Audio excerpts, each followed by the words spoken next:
For 34 years, Japan's stock market was worth less than it had been on one December afternoon. On the 29th of December, 1989, the Nikkei index touched 38,915, and then did not see that number again until 2024. Not after a bad year, not after a lost decade, after a working lifetime. To understand the fall, you have to stand at the top for a moment.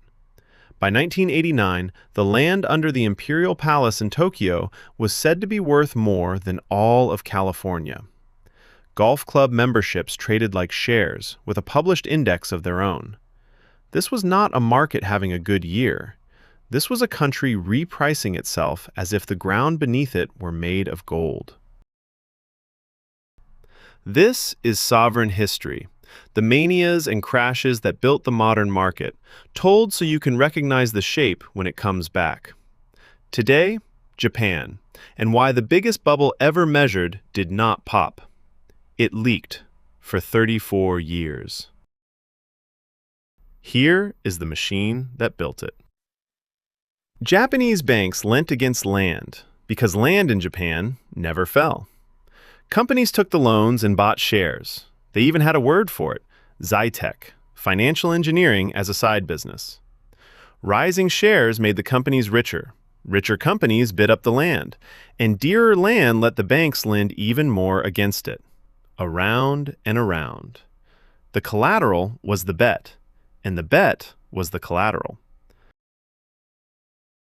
By the end, the numbers had left the earth.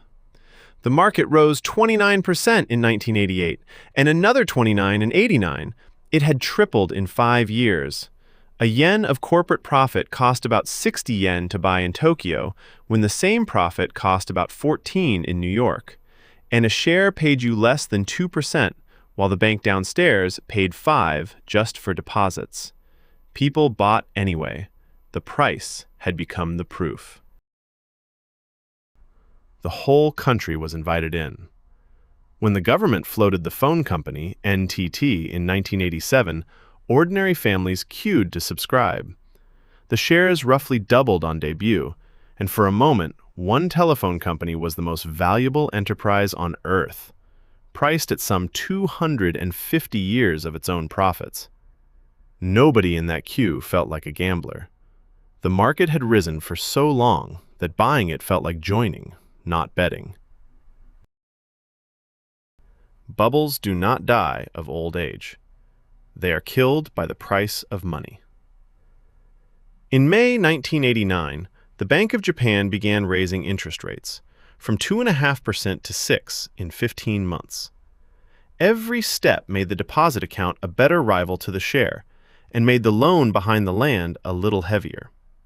The machine that ran on cheap borrowing was suddenly running against it. And then, no crash. No single famous morning, nothing like New York in '29. The market simply started going down, and kept going down, with rallies that broke hearts, year after year after year.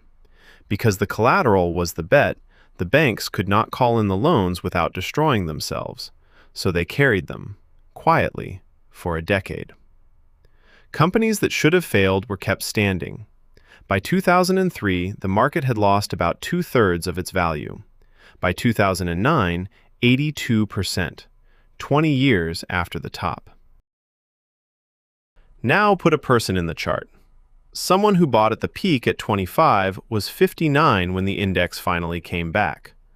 America's worst in 1929 took 25 years to recover. The dot-com crash took 15. Japan took 34. The longest wait a major market has ever asked of its savers, through no war and no collapse of the country itself. Here is the strangest part. Japan itself was fine. The factories kept exporting, the trains kept running, the country stayed one of the richest on earth. The businesses were never the problem. What had broken was the number written on them. The price a whole country had agreed to pretend was real. Which leaves the lesson. At 60 times profit, a share needs decades of perfection just to pay for its own ticket. And when perfection is late, time cannot rescue you, because time was already in the price. The market always comes back is an observation about one country, at certain prices. It is not a law of physics. What comes back is value. A wrong price can outlast your patience, your career, and in Tokyo, very nearly a working life. Now open the books, because the leak had an accounting trick holding it up. Japanese banks were allowed to carry land and shares at the price they had paid, not the price they were worth. On paper, nothing had fallen. Some houses went further and quietly parked their losses in side accounts, rolling them forward year after year, waiting for a recovery that never came. For 8 years, the system looked solvent because the books were allowed to say so. Then, in November 1997, it stopped working. Yamaichi Securities, one of the 4 great broking houses, a century old, collapsed under losses it had been hiding for years, and its president wept on live television. The lesson is not that people lied. It is that a price can be wrong on paper for nearly a decade before the paper gives way. Here is the first chain, and it ends at an ordinary savings account. To keep those wounded banks alive, the Bank of Japan cut rates, and kept cutting, until by 1999, money in Japan was effectively free. And it stayed near zero for a generation. Think about what that means. The deposit account that paid 5% in 1989 paid practically nothing for the next 20 years. The bubble's bill was not sent to the speculators, most were long gone. It was collected, month by month, from the interest that careful savers never received. That is how big financial mistakes are usually paid for, not in a crash, but in a quiet transfer from the cautious to the rescued, spread so thin over so many years that nobody marches about it. The second chain leaves Japan entirely, and it may have reached your own portfolio. Money that earns nothing at home goes looking abroad. For decades, investors borrowed yen at near zero and bought almost anything else on earth with it. American shares, emerging market bonds, property. It even has a name, the yen carry trade.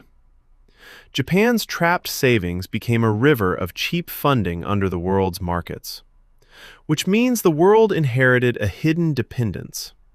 When that borrowed yen gets called home, everything bought with it gets sold at once.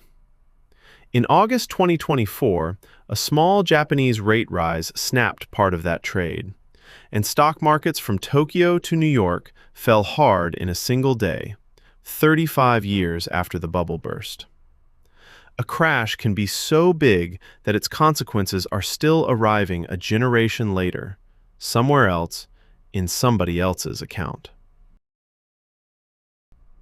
Now the idea that ties this whole film together. Consequences travel on a delay, and markets price the event, not the arrival. Farmers know this instinctively.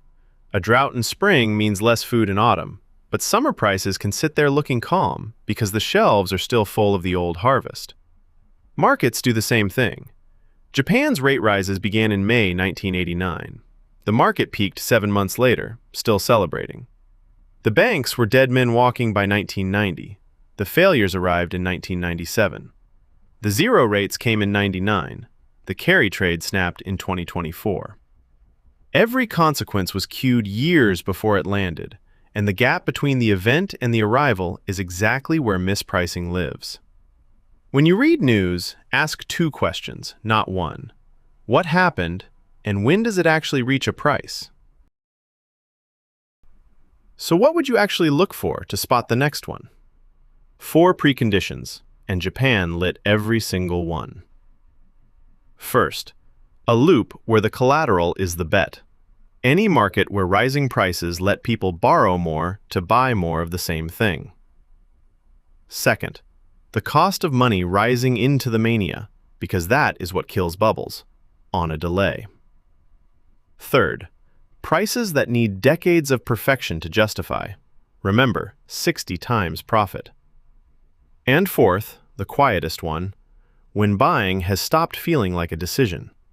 When an asset has gone up for so long that owning it feels like joining and questioning it feels rude, that is not analysis anymore. That is membership. None of these tells you the date. Japan ran 3 more years after all 4 were lit. What they tell you is the price of being wrong and whether you could afford to wait it out. One last pair of people, because the defense is hiding inside the disaster. Imagine 2 savers in Tokyo. The first put everything in on the day of the peak and waited 34 years to be made whole. The second bought a little every month, through the crash, through the grinding years, through the despair.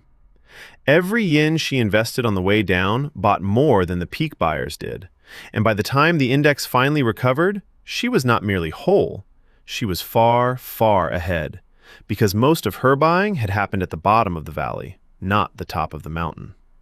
Same market, same catastrophe, completely different lives. The lesson is not that markets always reward you. Japan spent a generation proving they don't have to. It is that spreading your buying through time is the one defense that works even when the price stays wrong for years. One story, one scar.